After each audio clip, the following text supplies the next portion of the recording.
Hello and welcome to My Voice podcast. I'm Alex Wilkinson, a sport and exercise psychology student from Loughborough University. I'm currently on an internship with Sport and Communities, who are a community development organisation that supports all members of the community, from young to old, across a broad spectrum of needs. This podcast is part of the My Voice project, a national community lottery funded programme that helps to give young people a voice in their community and a platform for creating change and social action.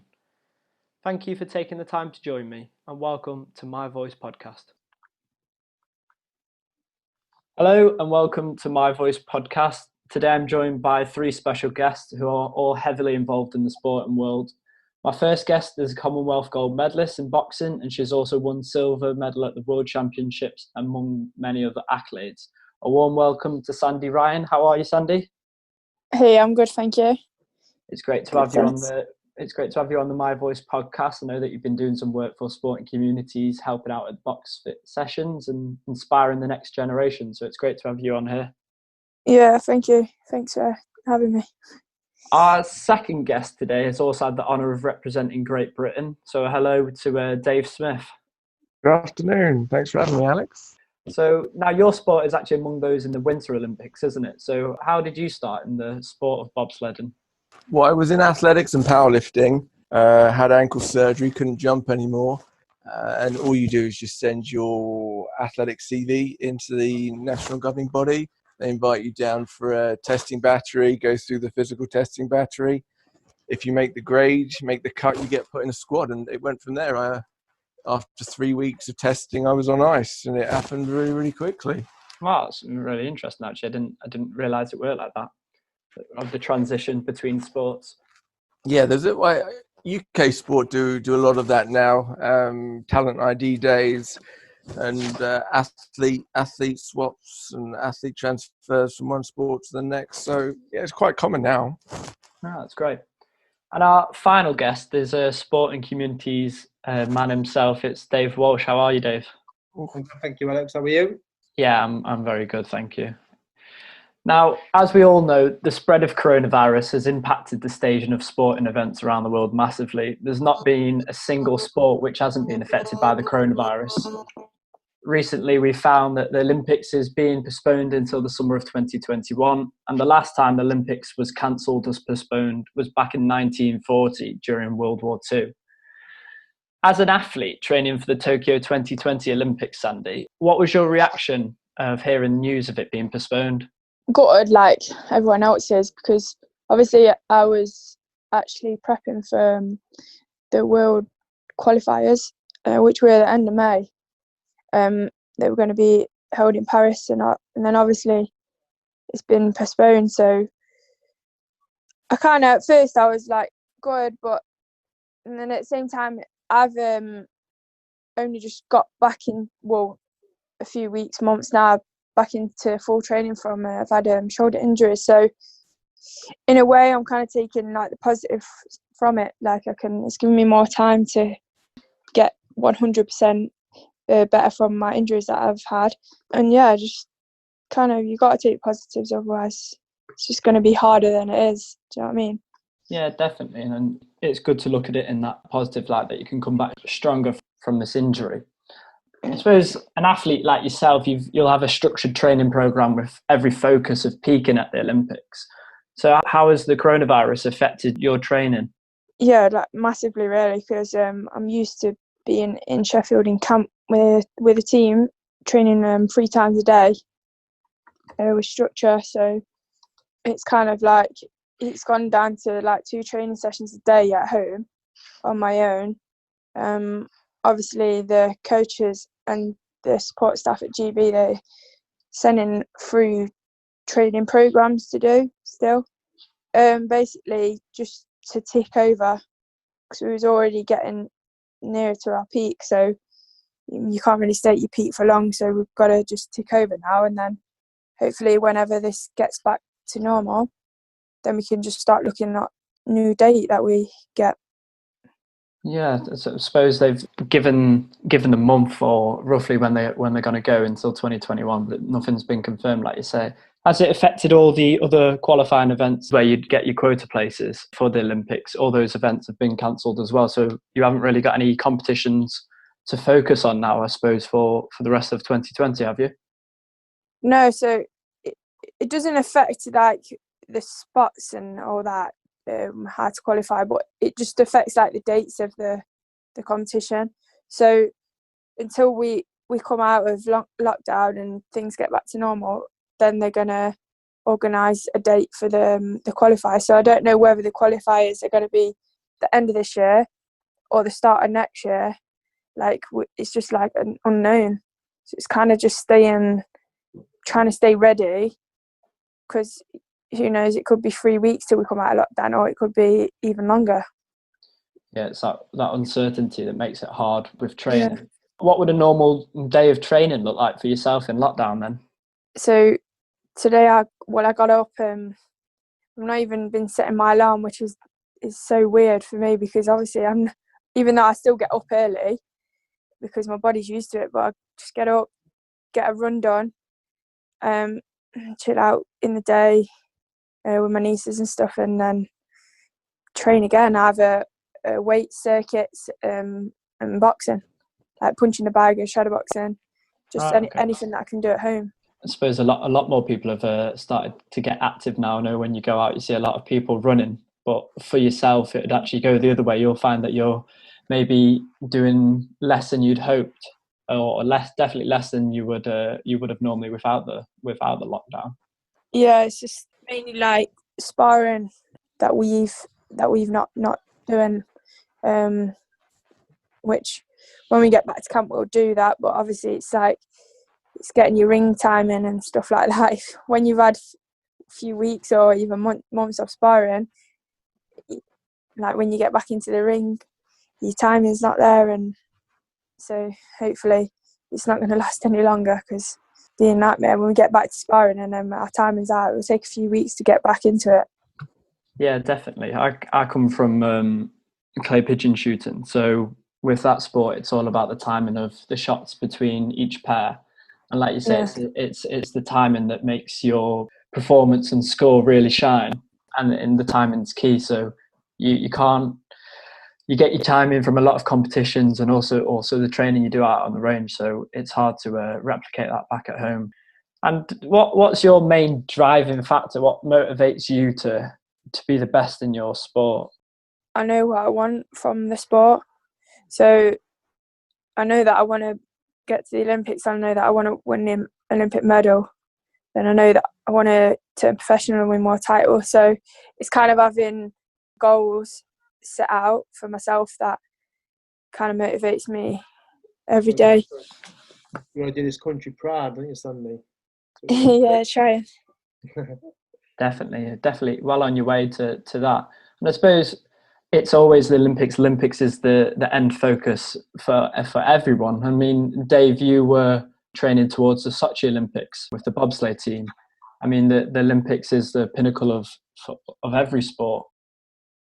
Yeah. Most athletes grow up wanting to represent their country at the games. Unless you're in one of the more professional sports like a rugby, football, cricket scenario, especially in this country, where they're not as important. It's a unique situation how the games have been cancelled this year, and I know a couple of athletes who actually will benefit the fact that they've been put back a year because they were coming back from surgery. So, some people silver lining to the cloud, definitely. What about for those athletes that this was maybe their final Olympics, or this was their final competition? A lot of athletes often have the view of going to Olympics and it being their final Olympics and then sort of retiring after that. Will this extra year of training, do you reckon that will affect them negatively maybe? I guess it's up to them whether they want to commit another year. I would say finances come into it a lot due to the fact that athletes aren't competing, especially say in athletics and other sports where you have a diamond league circuit. They depend on the revenue from that to be able to be a full-time athlete. So I guess there's going to be lots of factors that come into play, and they'll be individual and personal to the athlete.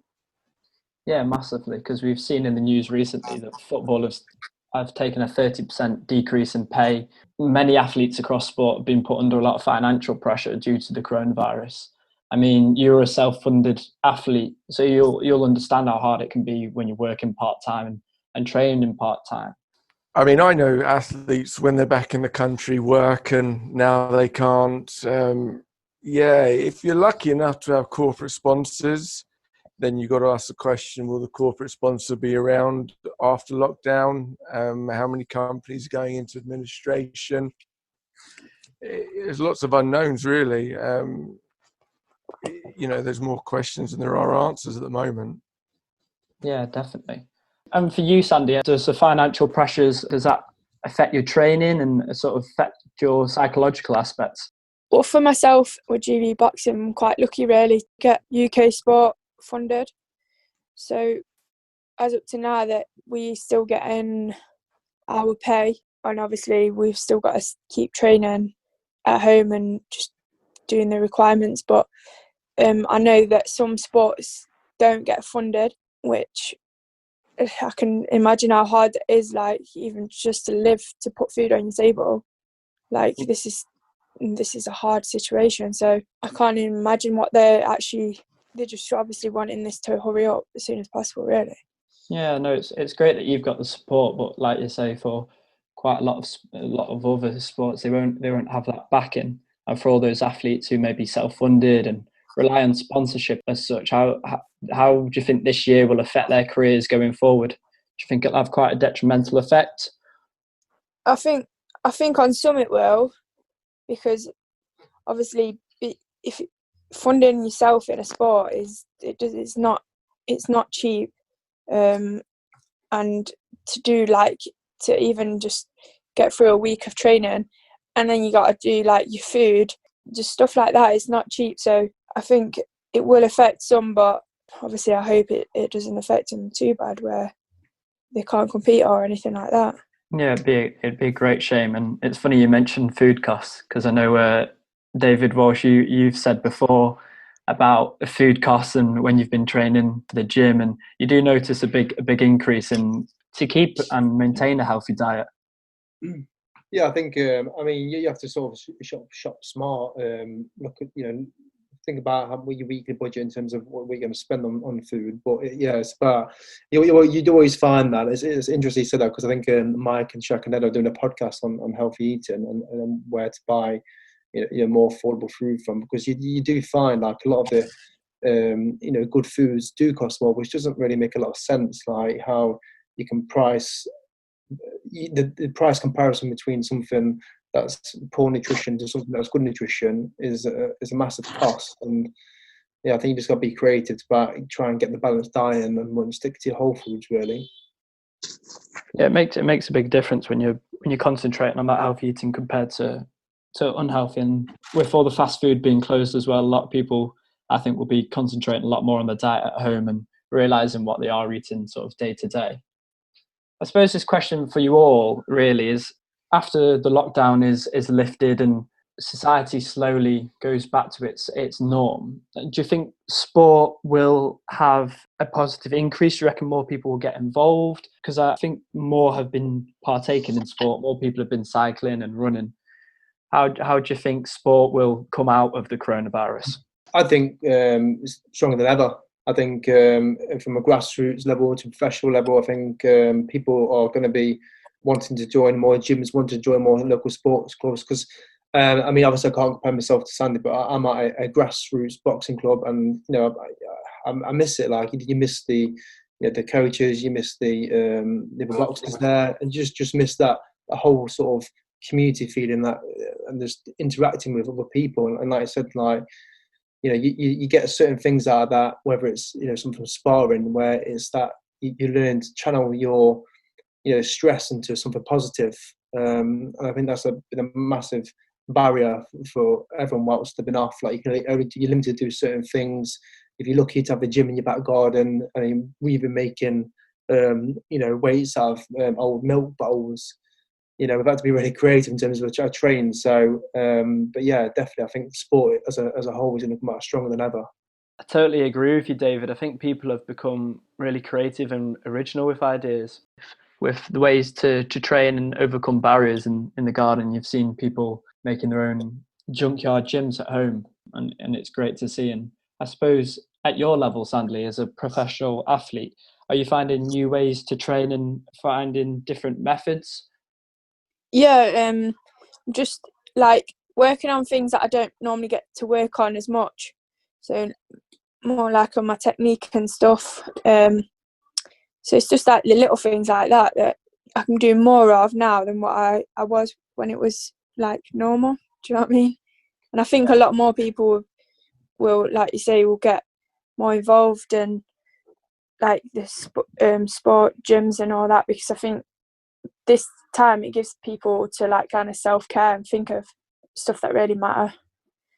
So I think it will benefit a lot of people as well. There's a lot of time to reflect. I think people have taken the time to sit down and actually reflect on their life and look at ways that they can possibly get healthier and more active. So Yeah. People are definitely trying to do more. Yeah, definitely. So I suppose, Sandy, as a final question, what would it mean to yourself to win an Olympic medal, and how would that compare to a Commonwealth? God, it's hard to put it into words, because it's kind of like what I'm training for my whole life. I've been on the squad for 8 years now, so to get an Olympic medal, it will just be the icing on the cake. Like, it's hard to explain what it will mean. It's been my goal for years now. So I suppose the journey to the Olympics is massive in itself, and you enjoy the road to the Olympics. So actually, once you get to the Olympics and you achieve a medal there, you can't get much better than that. Yeah, that you got to enjoy the journey as well, and then when you get there, it will just be like, it's hard to explain. I couldn't think of anything more with more pressure. Like you've got a whole county on your shoulders, and you've got the whole country on your shoulders, backing you, watching you every moment during the Olympics, and it must be a tremendous amount of pressure for you, Sunday. Yeah, I think like an elite athlete that's like travelled the world and represented the country so many times, I think you kind of, it is still pressure, but you kind of know how to deal with the pressure. Obviously, I've not been to the Olympic Games yet, but that will be a whole new pressure. But with all the experience that I've gained, hopefully I can cope with that and just know how to deal with the pressure and do this country proud. Yeah, hopefully so. What would you say the best advice you've received as an athlete? A good advice.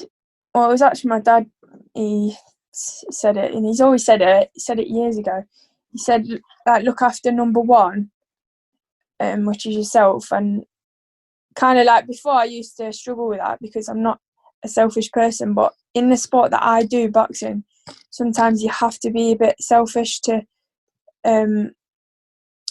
like, when you're training hard and then you come to the weekend and say if your friends or anything want to go out and you can't do them kind of things if you're training for a tournament, you have to get your rest in. So it's kind of selfishness in that way. But like,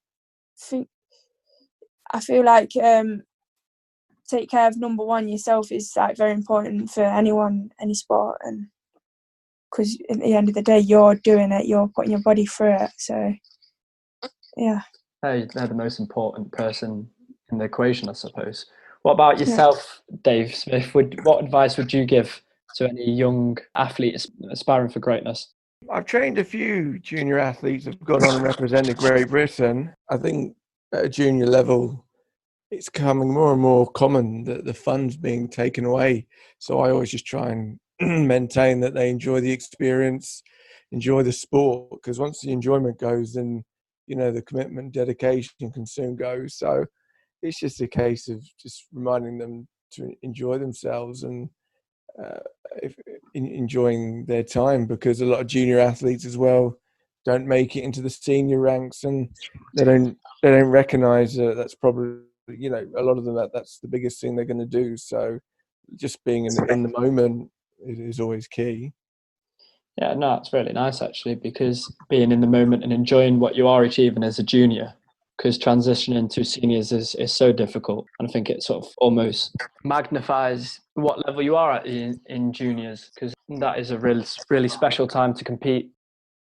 Well, I'd just like to say a big thank you for you all joining me today. I've appreciated the chat, and Hope the listeners at home will enjoy it. So thank you to you all. Thank you. Oh, you're welcome. Thanks. Nice one, mate. Cheers. Well, thank you for listening to My Voice podcast, and we'll see you all next week.